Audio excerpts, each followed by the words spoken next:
just wanted to do a little video, kind of an update for what I'm doing, I guess, photography wise.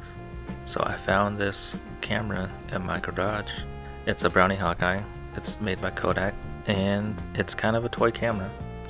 It has one shutter speed setting, and then has one aperture setting.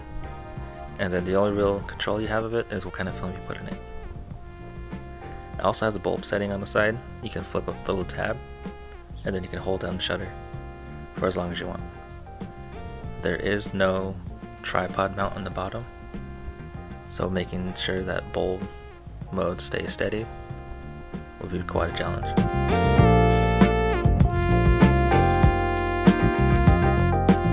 Since the camera is pretty old and it was in a garage and not kept in the best state, you can see there's obvious wear and tear and rust spots, and there's some light leakage on the side. So I loaded a roll of HP5 in it, taped up the edges where there's obvious cracks and light leaks, took a couple shots, and learned a couple things. First thing I learned was that I probably need to tape up the entire seal of the camera, because even though I taped up the obvious parts, there's still light leaks. Second thing I noticed, you do need to be in probably direct sunlight, or something similar to that, really good light. So I did take a shot of it, a couple shots indoors, and you can barely tell what's going on in the scene. 3, this is the first time I ever used a waist level viewfinder, and everything is inverted, so it was a bit disorienting trying to frame up a shot. This is the first time I ever shooting with 120 film medium format, and I thought it'd be a fun way to kind of get into the type of film, the style of it. I wanted to see if I could produce an image. The thing about the Kodak Brownie is that you have to advance this film manually, and if you don't, you can do double exposures, which is pretty cool, but in this case it's not that cool.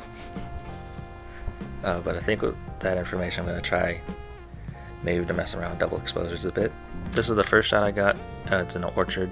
As you can see, you can kind of see what's going on, but I think the lenses are really dirty, and so you get this really kind of dream look around the entire area. There's other two that are kind of interesting. There's one of my sister. She's making bread, I think, but as you can see, you only can see a bit of her arm and a bit of her hand and a bit of the counter where the light hits. The rest of the scene is in complete darkness. And then my other favorite picture is probably this one of the parking structure. I think the composition could have been better, but I also think it's the best picture that came out of the whole roll. But yeah, my favorites that came out of this roll are this first one of the orchard, this picture of Audrey.